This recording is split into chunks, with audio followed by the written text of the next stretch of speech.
जब किसी बालक बालिका का विवाह होता है तो पहले एक पूरी पद्धति थी कि कौन से कुल का बालक कौन की कुल की कन्या से विवाह करेगा।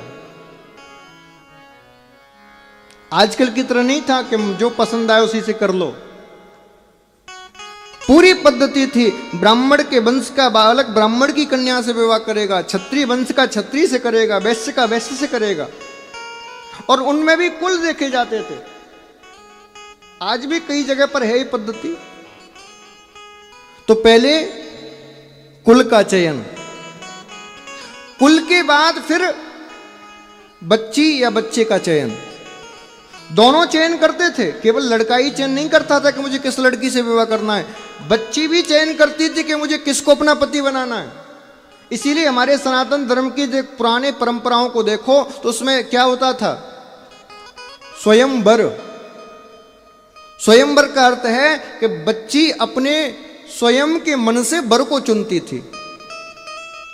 ये जो वरमाला होती है ना, स्टेज प्रोग्राम, आजकल तो ये केवल ये दिखाने का जरिया है, वरना ये स्वयंवर की पद्धति है ये स्टेज प्रोग्राम। और इसमें केवल लड़की ही माला पहनाती थी, लड़का कभी नहीं पहनाता था। अब तो दोनों पहना रहे हैं, मैंने तुझे चुन लिया तू भी मुझे चुन। जबरदस्ती। और महाराज आजकल तो ऐसा लगता है विवाह नहीं हो रही, युद्ध हो रहा है, और लड़की भाग रही है, लड़का पीछे से भाग रहा है और माला लेके, अरे पहन ही ले तू। इधर से लड़की वालों ने लड़के को उठा लिया, लड़का वालों ने लड़की को उठा लिया, और दोनों लड़े जा रहे हैं महाराज। ऐसा लग रहा है विवाह हो रही है कि महाभारत हो रहा है आज ही। हैं? क्या पाखंड मूर्खता भरा कर रहे हो तुम। विवाह कोई सामाजिक काम नहीं है, विवाह धार्मिक काम है। अच्छा, धार्मिक अनुष्ठान आप जैसे भागवत करा रहे हो, अच्छा भागवत धार्मिक अनुष्ठान है कि सामाजिक? जोर से कहो। अच्छा धार्मिक। क्यों धार्मिक है बताओ तो सही, क्यों है?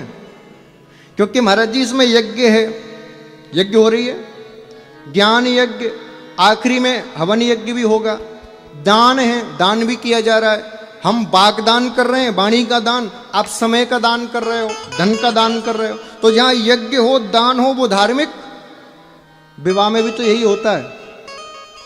आप कन्या दान करते हो और पंडित जी आके हवन कराते हैं, यज्ञ कराते हैं। तो जहां यज्ञ और दान हो वो धार्मिक आयोजन होता है कि सामाजिक?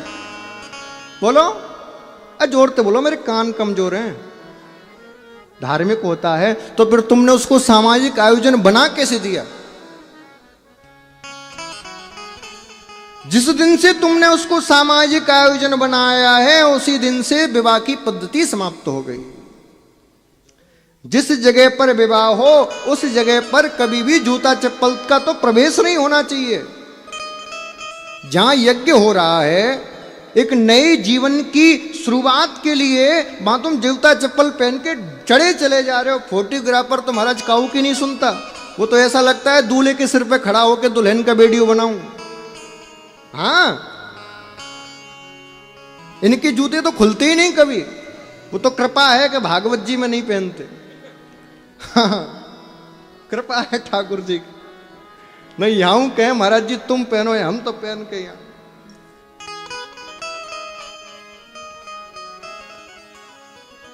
कुछ नियम बता रहा हूं, उनको अपना लो, जीवन मंगलमय हो जाएगा। आपका नहीं, आपका तो बर्बाद हो ही गया। जो जिनका विवाह होने वाला है उनका, तुम क्या सुधरोगे? अब पक्के भाई मटकाओ, तुम पे तो कितना भी पानी डाल लो ऊपर से ही झोटना है, अंदर तो जाना नहीं। लेकिन जो नए बालक हैं उनका जीवन मंगलमय हो जाएगा। जब भी विवाह अपने बच्चा बच्ची की करो तो बाहर ही नेम प्लेट, एक प्लेट लगा दो, अंदर जूते चप्पल पहन के आना वर्जित है, क्योंकि ये धार्मिक आयोजन है। अंदर गुटखा, तमाकू, शराब, मदरा इत्यादि का प्रवेश वर्जित है। लगा दो पट्टी। कोई भी इस आयोजन में आएगा तो कृपया भारतीय परिधान पहनकर आए, हीरोइन बन के ना आए जुल्फों को लटकाते हुए। हाँ, धार्मिक आयोजन है, सामाजिक तो नहीं है, आपने अभी कहा। और कथा में मंदिर में सिर ढक के जाया जाता है, तिलक लगा के जाया, ढक लो ढक लो, तिलक लगा के जाया जाता है।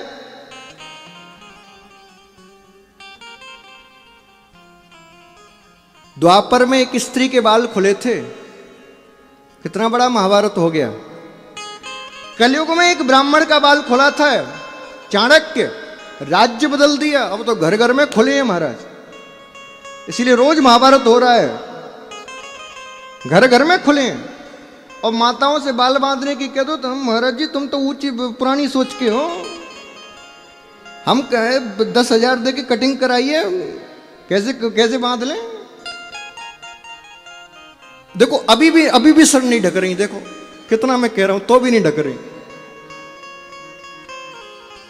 अरे महाराज पार्टी में जाओ तो मेरे जाने कैसे हो जाओ, लेकिन जब कथा में आओ, किसी गुरु के पास जाओ, मंदिर में जाओ तो हाथ जोड़ के निवेदन कर रहा हूं, सिर ढक के जाया करो, सिर ढक के जाया करो। ये फैशन शो नहीं है जो तुम दिखाने आ रही हो मेरे बाल कैसे हैं, ये कथा है, ये सत्संग है, यहां पर मर्यादा से जाओ, सिर ढक के जाओ। और गलती तुम्हारी है, तुम अपने बच्चों को, बहुओं को सिखाते नहीं कि कैसे कथाओं में जाना चाहिए, कैसे मंदिरों में जाना चाहिए। अच्छा एक गजब का फैशन चला है, कई माताओं को देखता हूं स्नान करके निकली और लटाओं से पानी झरक रहा है और हर हर महादेव, शंकर जी पे लोटे का पानी कम जा रहा है, जुल्फों का ज्यादा जा रहा है। बताओ सही बात है कि नहीं? अब इन बातों को कौन कहे, कौन बुरा बने, लेकिन हम तो पैदा ही बुरा बनने के लिए हुए हैं। हाँ, जन्म होते ही घर वालों के बुरे बन गए और जादना से कथा करना शुरू किया, यजमानों के बुरे बन गए। अब तुम्हारे भी बन रही होंगे थोड़े बहुत तो। भले बुरा कहो या भला, सच्चाई तो मैं कहूंगा, सच्चाई कहे बिना नहीं रहूंगा, क्योंकि इसमें आपका लाभ है, मेरा कोई लाभ नहीं। अच्छा एक बात बताओ, तुम बाल खुले रखो या बांध के, मेरा तो कोई लाभ होने वाला नहीं। तुम्हारे सिर ढकने से मुझे तो 1000 रुपए मिलने नहीं, तो मैं क्यों कह रहा हूं, क्योंकि इसमें तुम्हारा ही फायदा है।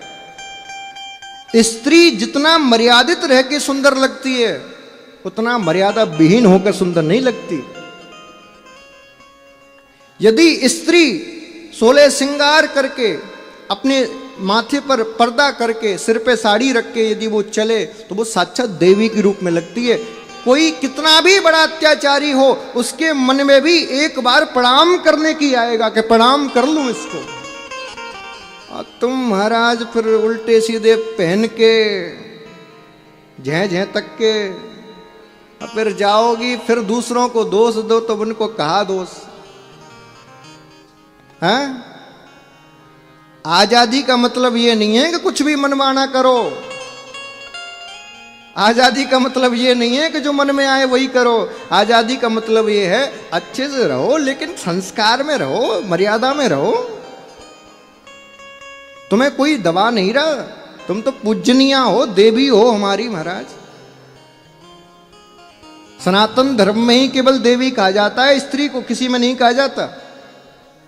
तो देवी को देवी की तरह दिखना तो चाहिए। अब तुम सोचो, दुर्गा पूजन में देवी माता पूरा लगती हैं कि नहीं? अब देवी माता तुम्हारी तरह आए पहन के जीन्स टॉप, कैसी लगेंगी? करोगे पूजा उनकी? करोगे क्या? मुझे बताओ, करोगे पूजा? तुम कहते हो ना कि कपड़ों का कोई प्रभाव नहीं पड़ता, सोच में होना चाहिए। मैं कल जीन्स पहन के आऊं, तुम महाराज जी कहोगे? बोलो बोलो। मैं कल इन बालों को ऐसे करके पोम्पी स्टाइल में, और इतने हरे इतने पीरे, एक हाथ में सिगरेट लेके फिर आऊं, तो महाराज जी कह के चरण छुओगे मेरे? बोलो। क्यों? तुम तो बड़े ज्ञानी हो और नई जनरेशन के हो, तुम तो बुद्धि की मानते हो, कपड़ों का कोई फर्क ही नहीं है, फिर करो ना प्रणाम। ये केवल मूर्खता भरी बातें हैं कि कपड़ों का कोई प्रभाव नहीं पड़ता।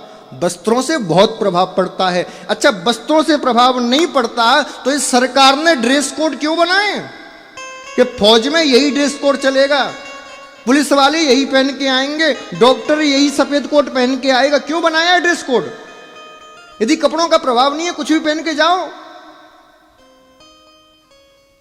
और घर में तुम्हारी जो बहू है उनको भी जीन्स पहनाओ फिर। जब कपड़ों का प्रभाव पड़ता ही नहीं तो पहनाओ। बेटी जींस पहन ले तो कोई बात नहीं, बहू पहन ले तो आग लग जाए। क्यों, वो बेटी नहीं है किसी की? बोलो। बहू को सुधारने से पहले बेटी को सुधारो, क्योंकि बेटी सुधार दी तो बहू तो अपने आप सुधर जाएगी। पहले बेटी को सुधारो। चलो कुछ समझ में तो आई।